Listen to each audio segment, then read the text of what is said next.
Welcome back, everyone, those who were with us last week, to part 2 of 7 of this exploration of the various circuit groups. Like I introduced last week, circuitry is a really fascinating area of study in human design that basically compartmentalizes and groups together what are called the channels into circuit groups or groupings. And each one of these groupings all carry very similar themes. There's like a super keynote that describes a similarity between all the different channels in the particular group that they're a part of. And when you study these different groups independently, you can gain a really deep and insightful appreciation for what the BodyGraph actually has to display with regards to someone's individual unique design. Like I mentioned last week, there are 3 primary circuit groups. There's the tribal, which we're going over right now. So we started last week with the major tribal circuit, which is called the tribal ego circuit. And now we have the tribal defense circuit, which is the minor circuit, a part of this grouping. And then you also have what's called the collective circuit, the individual circuit, and then the integration channel, which, like I mentioned before, is that funny looking channel to the middle left of the BodyGraph with 4 gates sticking out of it. And it's not technically a circuit because it's its own channel, because it incorporates an energy center with an awareness center that ultimately expresses through to the throat. It is sort of grouped together with these other circuit groups. So this week, what we're going to look at is called the minor circuit for the tribal circuit group. And it's referred to as the tribal defense circuit. Now, if you thought last week was sort of personal when we're talking about the tribe and family and community, this particular grouping is what I would consider one of the most personal, private, intimate circuits in the entire BodyGraph, because what it actually has to deal with is the bonding with a mate. Okay, so the bonding process of finding a mate in order to procreate and nurture our children. And there's only 2 channels that are a part of it. So on one side, as you'll see in a minute, has everything to do with our sexual bonding strategies, procreation, and on the other side is the actual energy for caring and nurturing and raising and protecting and being guardians of our children. And of course, it's not just children, it's also those who are in need of care, the sick and the elderly. So just a bit of a review. Again, last week we explored the tribal ego circuit, which is the major circuit, and it's the major circuit essentially because it has the greatest number of channels associated with it. And the ego circuit is linked to our instinct for business competition and the provision of basic needs for our families and communities. Okay, and like I mentioned before, it sort of surrounds and encapsulates the defense circuit, which is what we're going to explore today. It's composed of these 2 channels. We described and discussed how tribal energy is deeply tied to our ancestry and the traditional need for our family members to financially and materially support and educate their kin. So it pressures us to support our families. It pressures us to support our communities, to become a member of a business structure or an employee or an owner, right? Or an entrepreneur where you may work for yourself, but you're still having to engage in some type of business exchange with another tribe trying to sell the products that your tribe or services that your tribe has to offer. Unlike other circuits, the ego circuit, which includes the tribal circuit in totality, requires physical touch and material resources to feel successful and at peace. I used the example before where individuals can feel satiated simply by listening to a song because the music speaks to them. Or an individual may feel empowered simply by being able to speak what's on their mind to someone who's open to listening to what they have to say. The collective is all about sharing, right? So you have an opinion and it's substantiated by details, and you want to be able to organize people with this kind of mind, as is the case with someone with a 1762. The collective is looking to share their opinions, to share their details, to share their enthusiasm and their depth and their talents, right? Tribal circuitry, like I mentioned, is different though, because it's much more physical, it's much more tactile, it's much more tangible.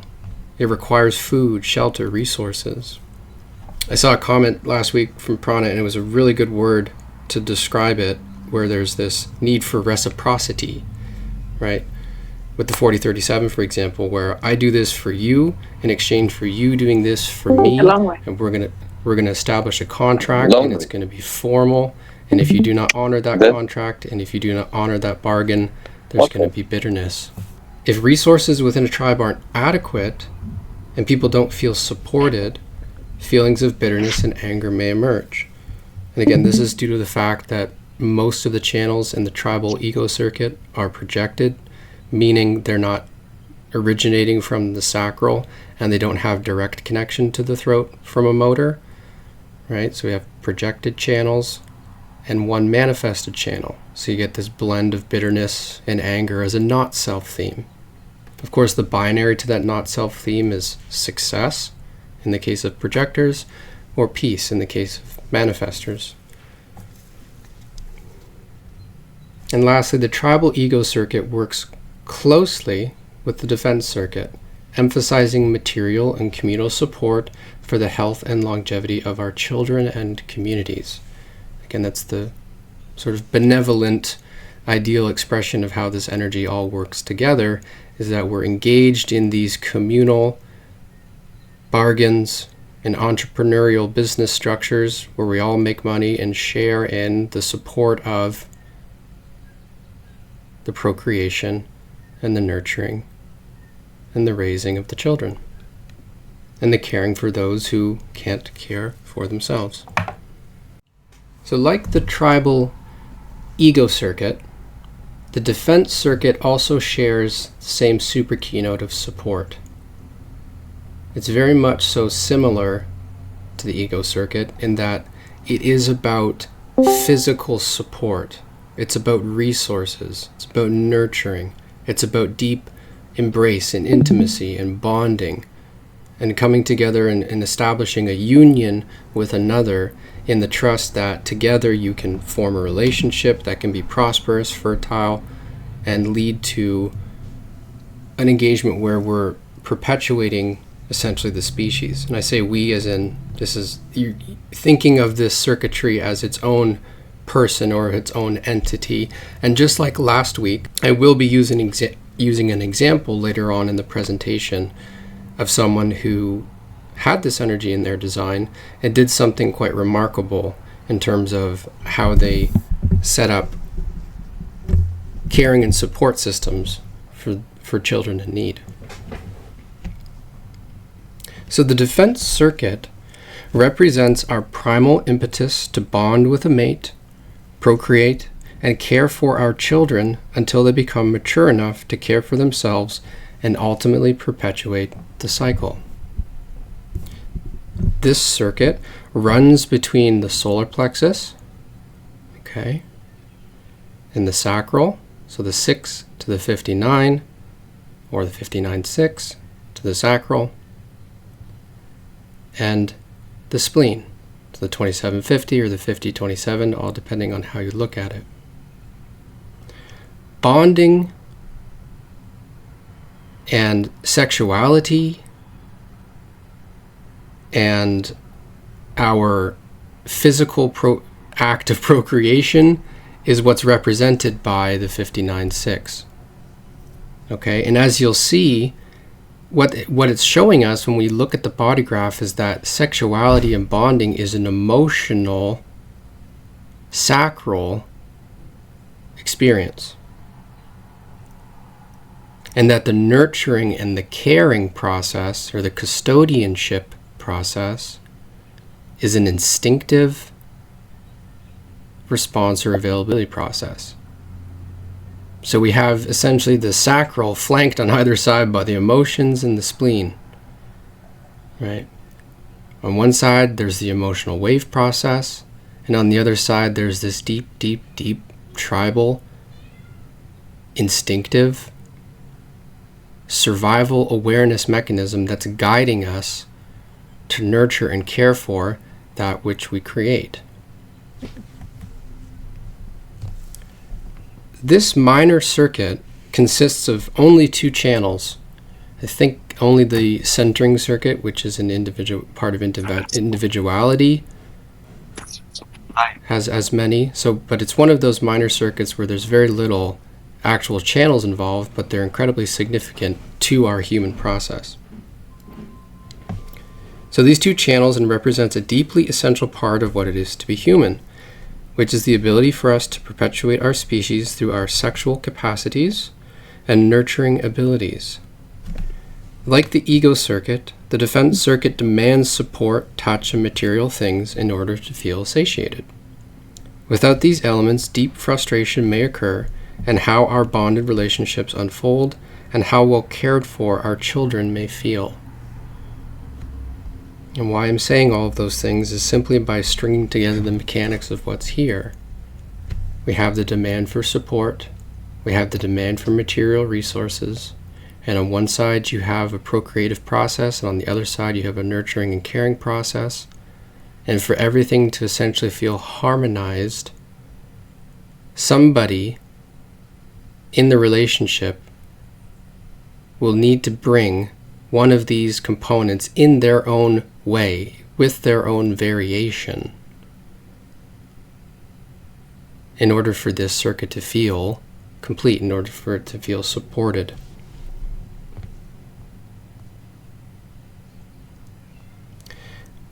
On the anatomical left of the body graph, which again, when you look at it straight on, it's the right side, but it's really the anatomical left, you will see this, what's called the channel of mating.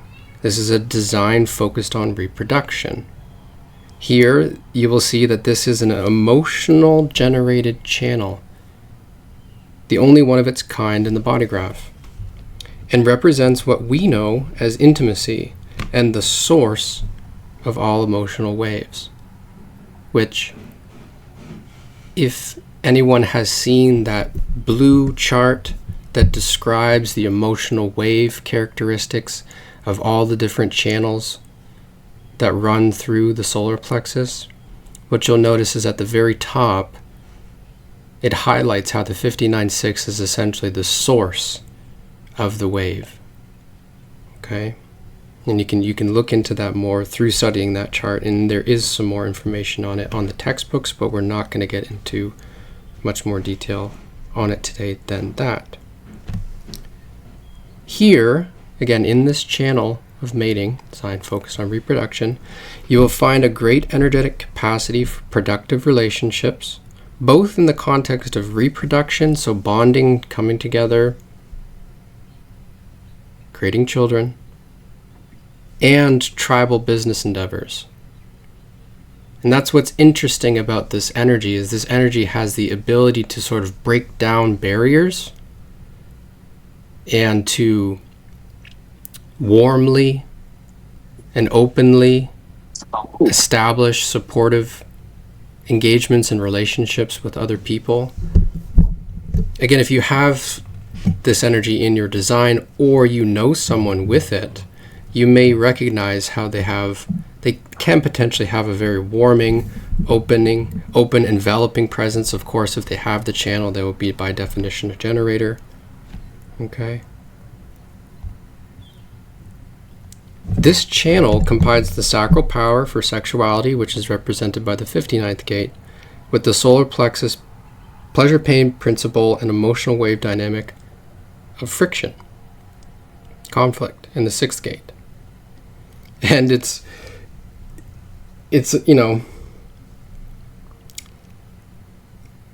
And like I said, this is going to be a very personal topic, right? And if you think about it, it's kind of interesting how these two gates work together.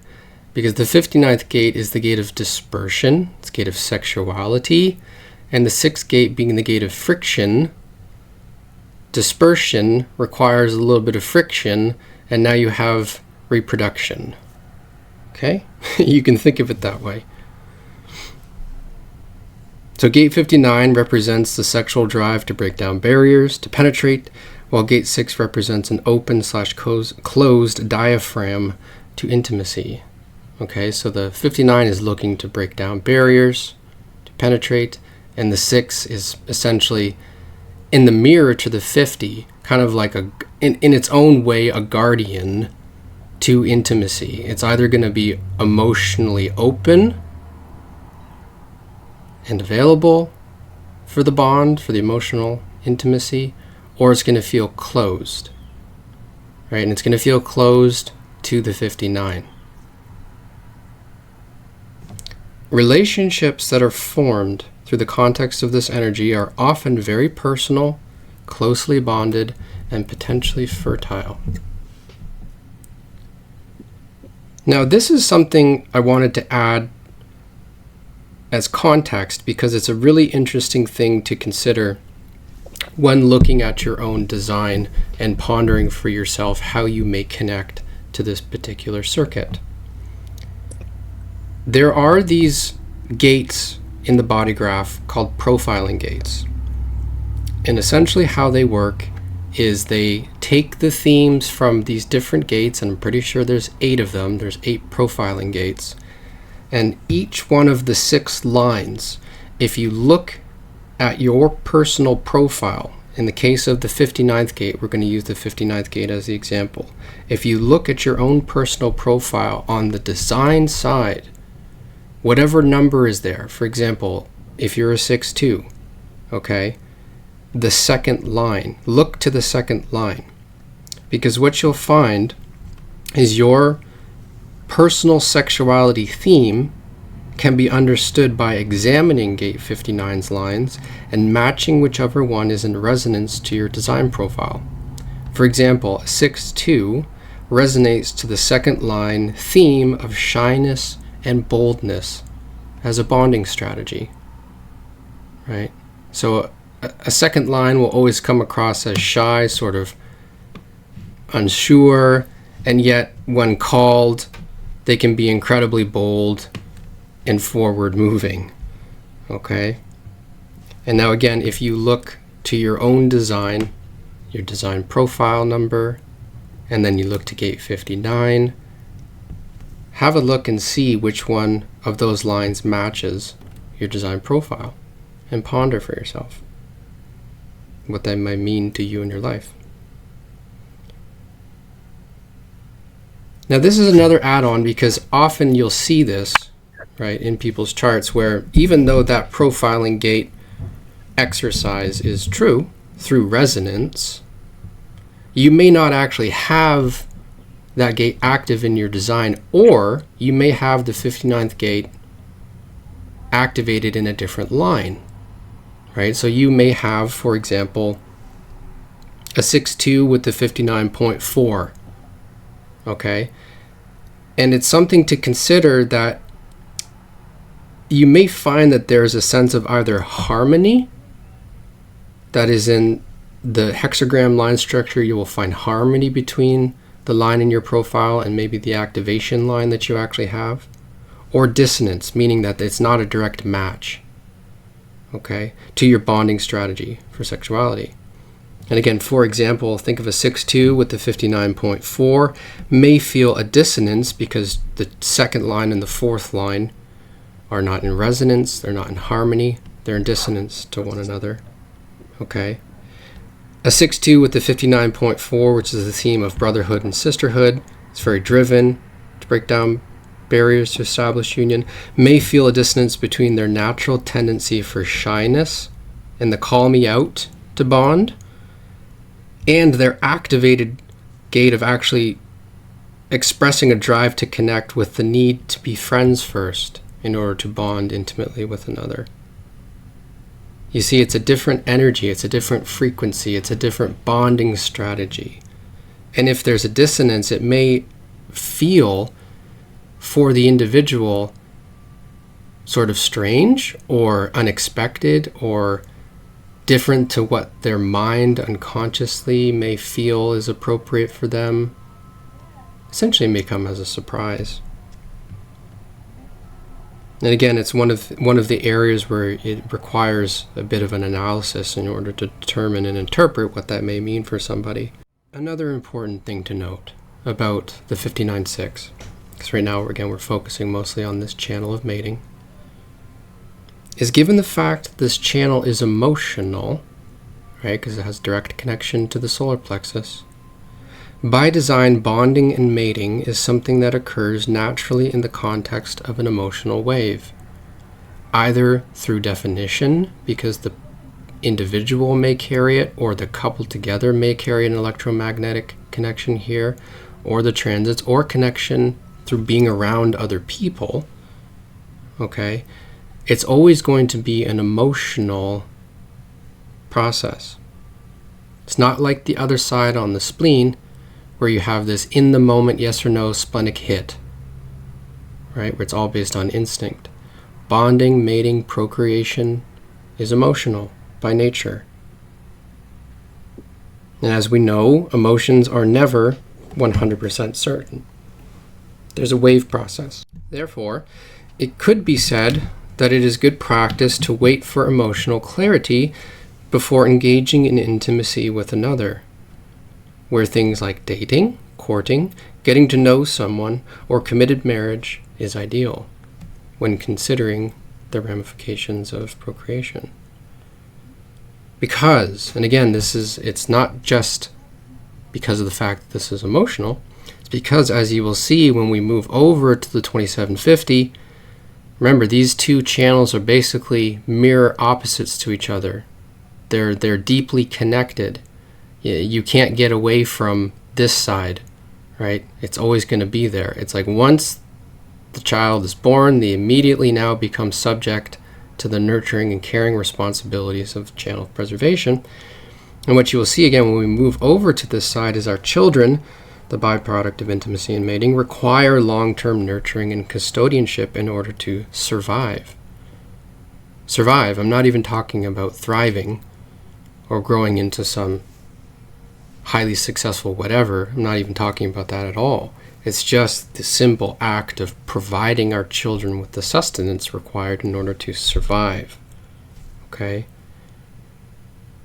Which is by design a tribal endeavor that requires work and responsibility.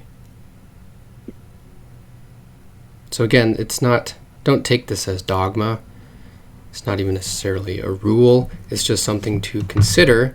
Because when we look at the mechanics, it's like, wow, bonding, reproduction, emotional. Emotions equal no truth in the now, right? Now, of course, there can be a discussion around, well, what if my inner authority says yes, spontaneously? That's for you to decide. Of course, always default to one's inner authority, right? That's the exercise, that's the experiment. So you trust your own knowing, you trust your own intuition, you trust your own instincts. And yet with this awareness, you can see that regardless, it's still an emotional process. Whether it be an emotional process that's amplified within you because you have an undefined solar plexus, or an undefined sacral, or a process that is naturally an emotional one for yourself if you have those centers defined within your design, or your partner does, right?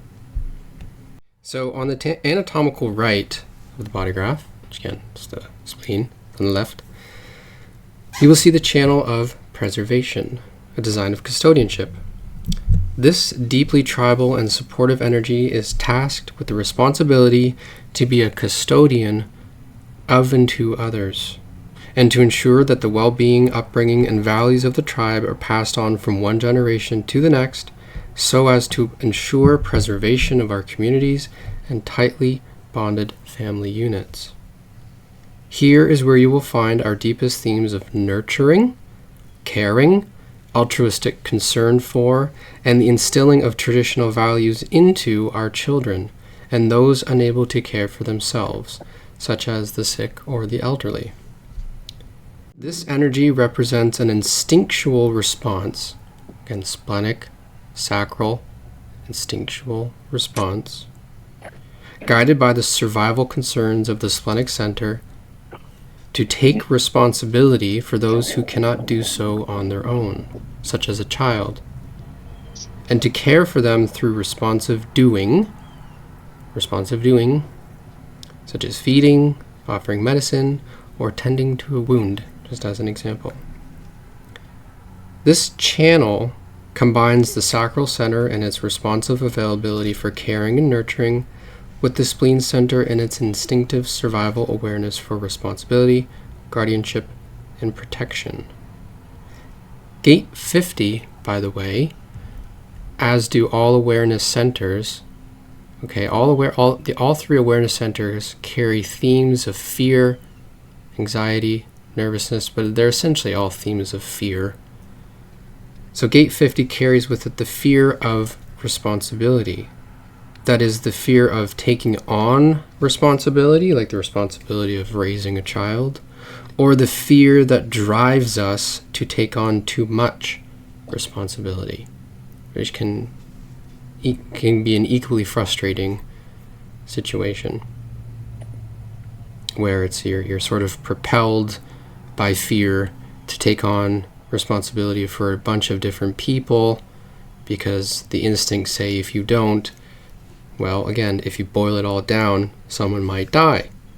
Because remember, the spleen is concerned primarily with survival and well-being.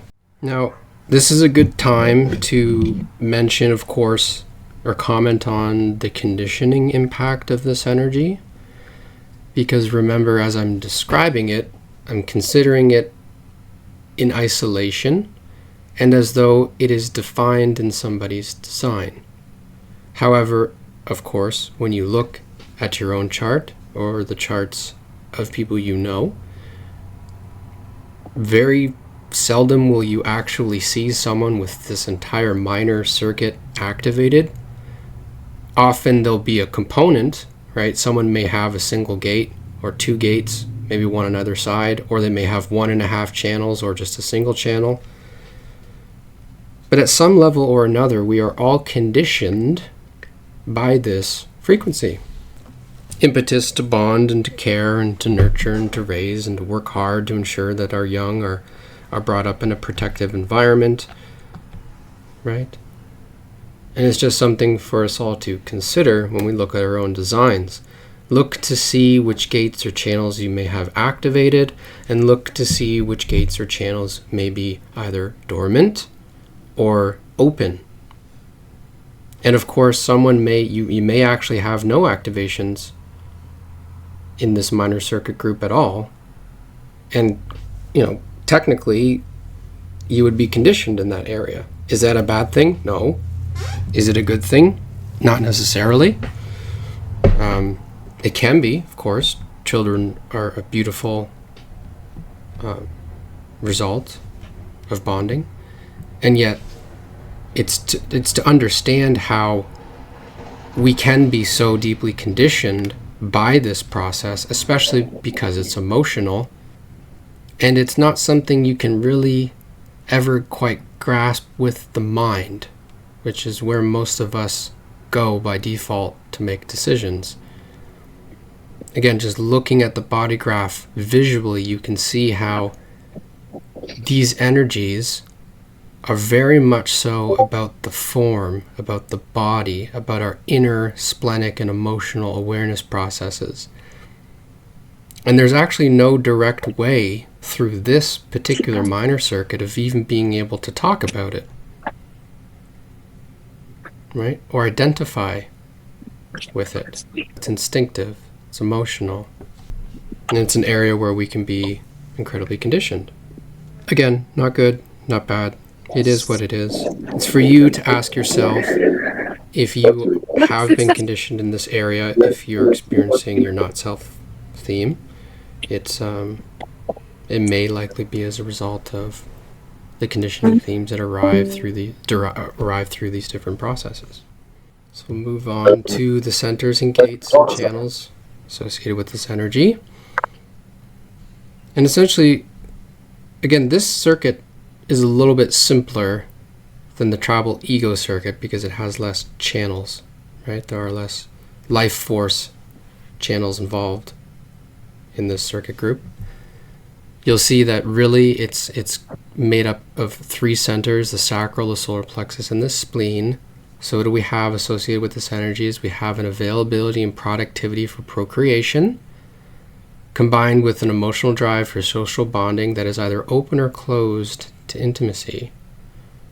And in many ways, it's equally guided by a survival instinct that's based on traditional instinctive values, and like the 50 often does, rules that are set in place by the head of the tribe, right? Because remember, this is still connected to tribal circuitry and tradition and ancestry and how things have always been done within the family unit, get passed on and boiled down into the 50th gate, which is the gate of values, right? So the values of the family are instilled and passed on to the children in that caring process. And these are often expressed and manifested as rules, kind of like rules of the house, right?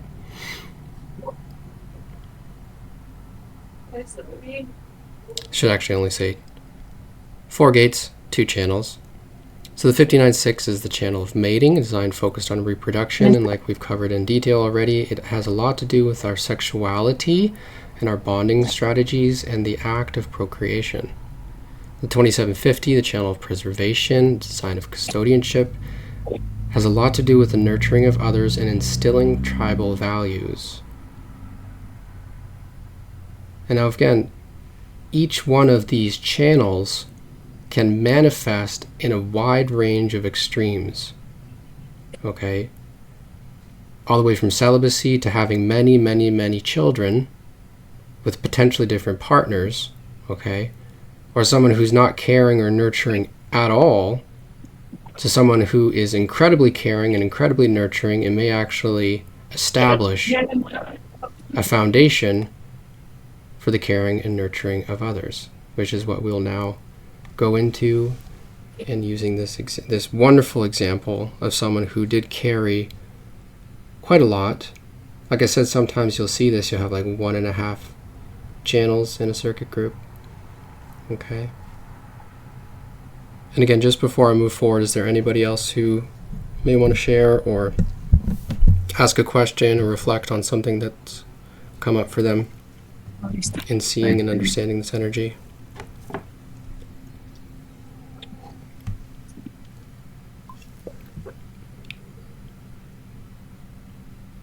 Okay.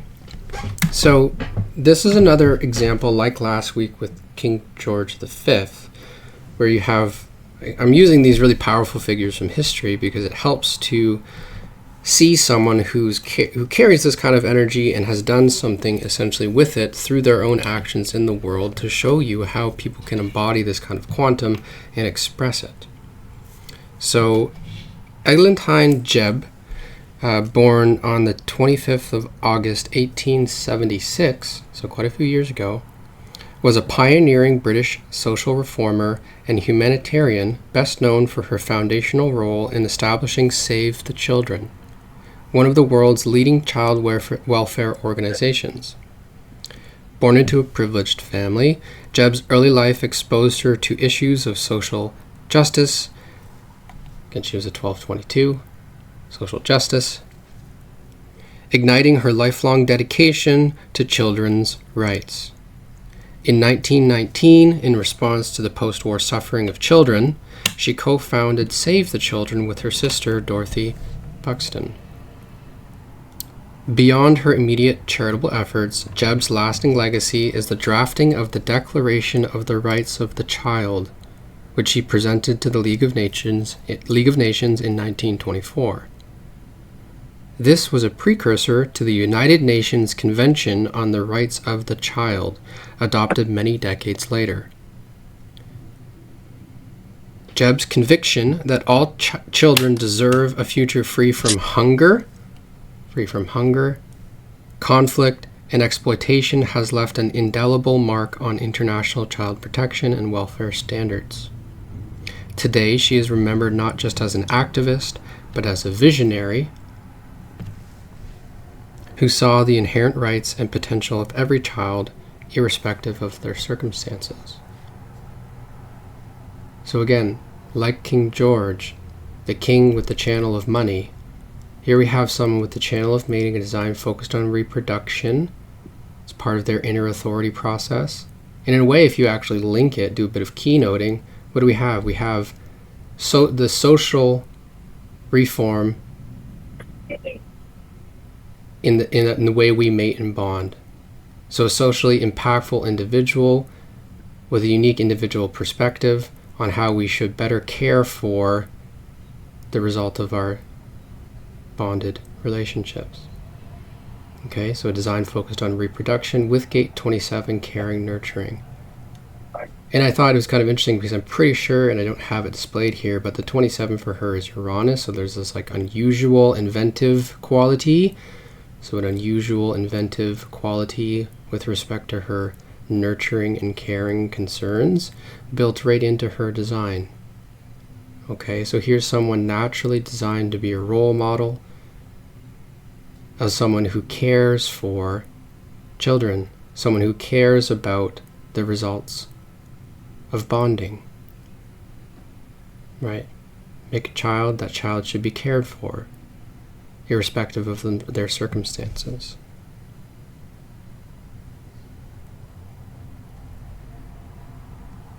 I imagine that's quite clear. You can see that, right? So here's someone with that energy. And of course, again, looking at the context of her design, these themes, like I mentioned before, because independent of other channels, these themes have no access to the throat. So it can be difficult to talk about sex. It can be difficult to talk about nurturing. It can be difficult to talk about bonding, right? And caring for the young. And yet here's someone who has the charismatic social capacity to speak openly with your own unique individual insights regarding the matter and topic of nurturing and caring for the byproduct of our deepest bonded relationships, which again are children.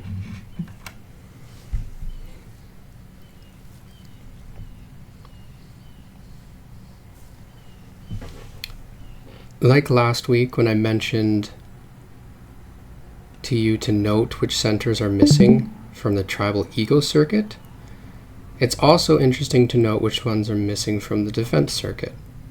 And in a way, this ties in closely to what I just mentioned about how it can be difficult to talk about these themes or really get a grasp on them in an analytical sense because there's no direct connection between the circuit group and those centers. What you'll also see are now we have the root, the heart, throat, the G, the head, and the ajna are all essentially inaccessible directly to this minor circuit group. And what this may show up as is without the root center, the tribal defense circuit does not operate under pressure or driving forces that often motivate individuals in an ambitious sense. Again, remember, that's the job of the tribal ego circuit. The lack of root energy means there is less of an impulse to act quickly or urgently. Remember what I was saying earlier about bonding being an emotional process, right? Courtship, dating, getting to know someone, even the security that marriage may provide is more the theme here because of the emotional nature of the solar plexus. Lack of identity and direction without access to the G center. You may find that individuals influenced predominantly by the tribal defense circuit. Okay, that is, let's say they have a lot of this energy, but maybe little activation or no activation in the G center. Okay, maybe less concerned with personal direction, love, and identity. Again, like the tribal ego circuit, their priorities revolve more around the tribal well-being of their family or close bonded relationships. Less so about individual strangers within the collective. Again, interesting to note that, again, without throat center access, the tribal defense circuit doesn't have direct means to communicate or manifest its energy. It is a responsive, productive, generative process. Okay, it's more of an inward or subtle expression of its themes. And again, like I said before, communication with regards to these subjects may be challenging, and sometimes you may need someone who can help to link between these centers in some way for someone predominantly with this kind of energy in their design to be able to talk about it. And even if you don't, right? Having someone there to link together the energy so that the communication and the awareness can flow more easily with regards to these subjects.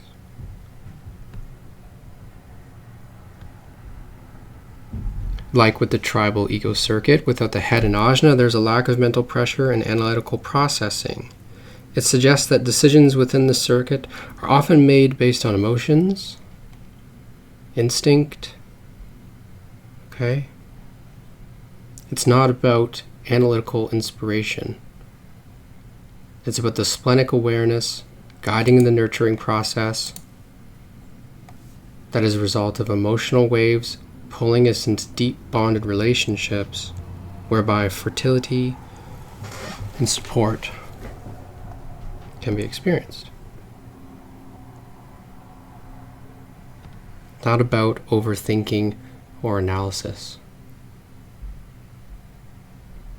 Without the ego center, because remember, tribal ego circuitry, which is why it's called tribal ego circuitry, because it converges primarily in the heart center, is also missing from this minor circuit. Okay? Without the ego center, the tribal defense circuit operates without the themes of willpower, worth, and ego-driven desires. So reproduction, bonding, nurturing for those who need our caring and our assistance and our support is not about being the best. It's about doing what's right in order to ensure that people are cared for, are raised, are given equal opportunities to feel supported and nurtured to achieve their potential. It's not about ego-driven desires. It's less about personal achievements, recognition, and proving one's worth, and more about familial and tribal bonds and the preservation of our values. Again, the 50th gate of values.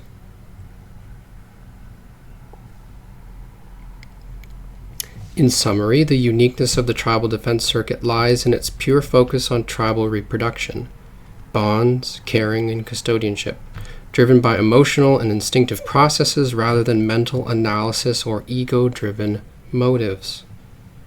It's about protection, bonding, nurturing, and ensuring the survival and well-being of the tribe. The lack of other centers means that this minor circuit's energies are not diluted or distracted by other concerns so much as is the concern of the G center. What is my role? Who am I? Where am I going in life? Okay. It's really, really, really about focusing on the concerns of the family, our closest, most intimate relationships, and how either side plays out to express as either a well-supported family unit or not.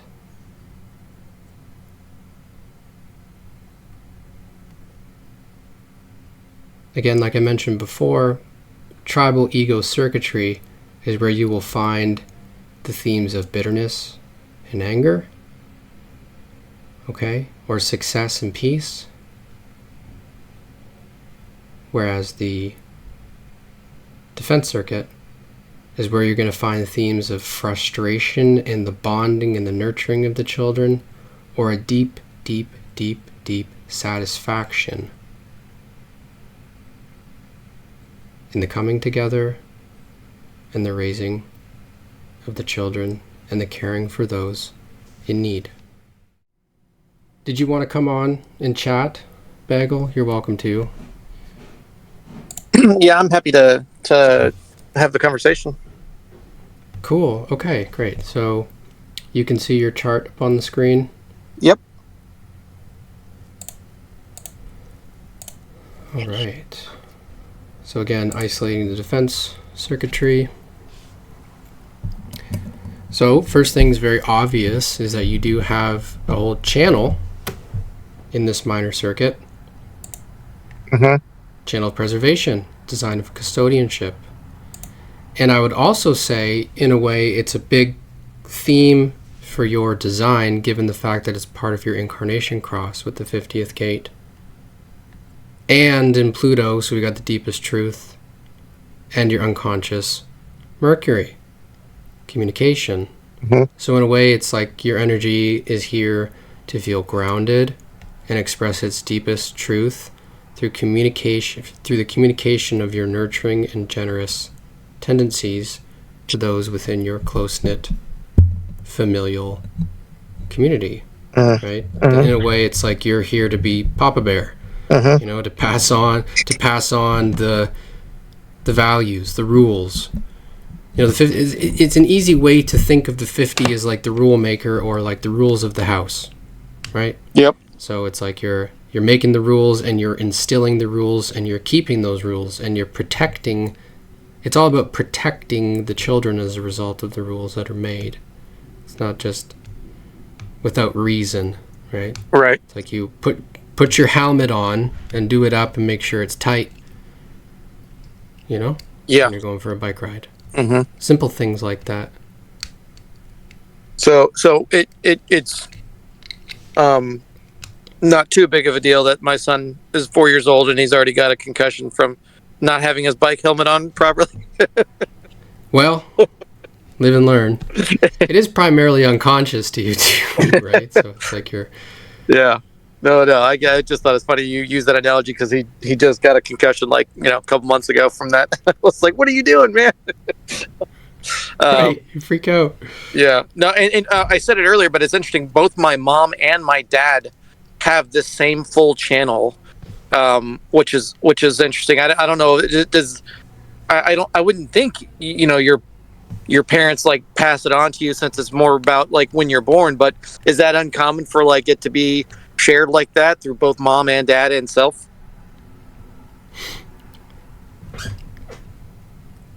There's the astrological calculation, which has nothing to do with the birth time of your parents. However, right, so it's like it's technically two separate things. However, what's interesting is that we have the themes of the father and the mother through our design inheritance.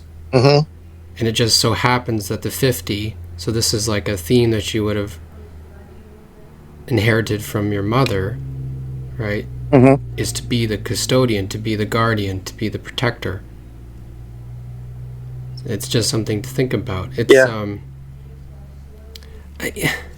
maybe Prana, if you want to say something about this as well, because it's something I've been pondering about for years, and it's a great question, because you see sometimes how we have these deep connections with our family members, like our parents, and it's like, is it orchestrated at some level, right? Or is it just like random that, you know, our parents link us up in these different ways, and we have companionship? Because so this would be like a companionship channel that you have with your parents, right? Yeah, and especially like with my dad as you know, my grandfather. I don't really talk to my mom as much these days, but my dad is like really taking on this nurturing grandfather role, which, you know, like I've really appreciated.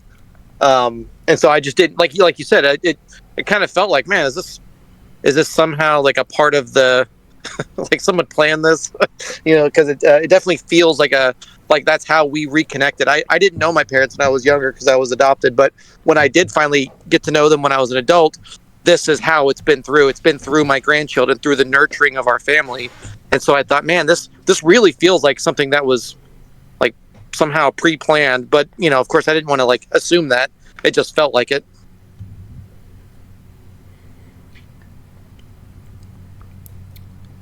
I think when there's resonance, harmony, companionship, when these life force channels are active, it almost feels that way, like it's destiny, right? Or it's pre-planned, or it's orchestrated. It just feels so natural, and aligned because the life force is there.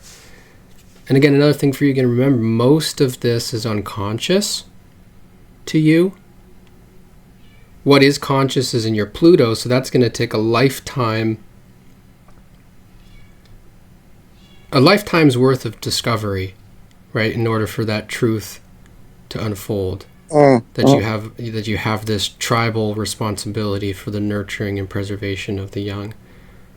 I see. And yet, again, being part of your incarnation cross, maybe also the fact that you're a 6-2, here are these themes coming up later on in life, right? As you're maturing into your 6-line process. Okay, that role model of nurturing, that role model of preservation and custodianship is coming through.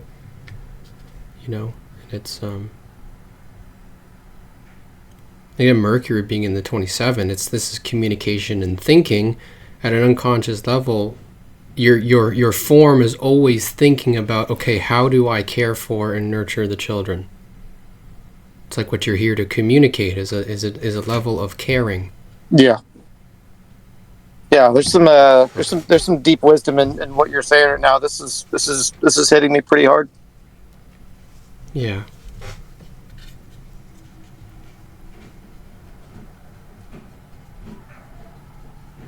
Yeah.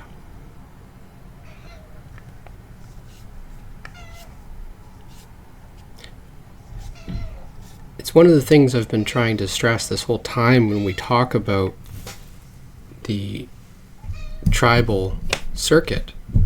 All of it, it's very personal, it's emotional, it's deep.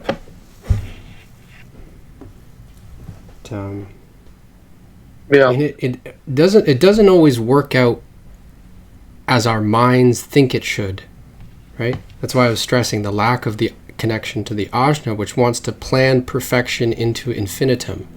It wants everything to be sorted and organized and happen precisely when it thinks and believes it should happen. Nurturing and caring and bonding is something that happens or not, and it happens at its own correct timing, not based on when our conditioned minds think it should or not. Because it's happening in the now, right? It's happening sort of when it's supposed to. Is that what I'm hearing? Yeah, exactly. It's like existential. Right. The spleen, you can understand the spleen as being like an existential thing, like something comes up and you respond to it in that now moment. It's, got it. So okay, this is really helpful. I appreciate the thoughts through this. I this has been a channel I've been kind of looking at, but not really pulling back the layers on for quite some time. But given the transit right now is both in 50 and 3, which is in my incarnation cross, I've really been kind of thinking about how I need to think about this, and it's come up for me at least in various ways. But this is really insightful what you're saying. So thank you. You're welcome. Isolating tribal defense. So unlike Bagel, you don't have a channel defined, but you do have a gate. And it's at the level of the personality, so this is an aspect that you identify with and that you can consciously relate to. And it's in the gate of caring, activated by Mars.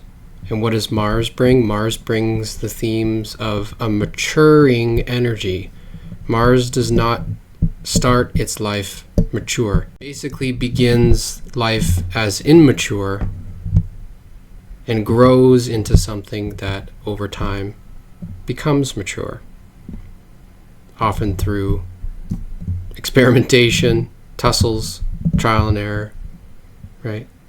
So what is this saying? This is saying at a personality level, you are maturing into a person that is caring, but caring at a foundational level. The first line theme of the 27 is selfishness, where caring for yourself, and this goes for all themes of caring for yourself first is primary. In order for anybody to have the strength to be able to care for somebody else, they must first know how to care for themselves and actually be able to do it. And that's where the theme or the keynote of selfishness comes in, right? The ego-driven first law of caring for oneself, which is not necessarily at the expense of others. The power to care for oneself first. And the fact that, again, if we just go back out to full view, it's a hanging gate in a defined center, right? You're a generator. This theme is going to be active for you for your entire life, right? Where it's kind of like you're maturing into someone who's instinctively developing their capacity to first care for themselves and not necessarily squander their energy on trying to care for other people if you're not available to do so. Because it's like if you try to care for somebody else without first having cared for yourself, you may feel frustrated, right? You may feel as though your energy is being taken from you. Because remember, tribal is all give and take. It's like we have something that we can either give and it feels fair and we get something in exchange, or it just feels like people are taking from us, taking our energy. Right? It's worthwhile mentioning, and this goes for Bagel as well, where 59.6 being totally open, again, these are deeply conditioned themes, so it's good to run the charts of the people that you're close with in that way to see how they may be affecting you and how they may be conditioning you, right? In terms of the whole intimacy trip.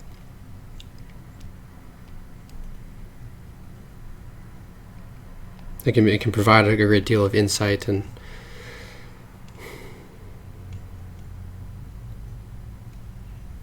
so is there anything you wanted to share? Again, just focusing on the 27th gate, something your personality identifies with, the need to essentially care for yourself first before being able to offer caring and support to others. Does that resonate? That land? Yeah, that definitely did resonate. Like, definitely in my romantic sense. Like, I used to just give a lot and not even give to myself and take the time to just reflect. You know what I'm saying? Like, nurture the qualities that I have for myself. It was like I would just laser focus on them. So that definitely I'm like that. It's a reassurance. I definitely told myself, I'm like, okay, I need to take care of myself. Then now looking at human design, reminding me again, like, you need to take care of yourself. Like, that's the first priority. It just hits the spot. And again, this is a great example with it being in Mars. Mm-hmm. Mars brings the theme of immaturity. Nourishment and the caring of others was not something early on in your life you were necessarily mature in being able to do. Mm-hmm. Give.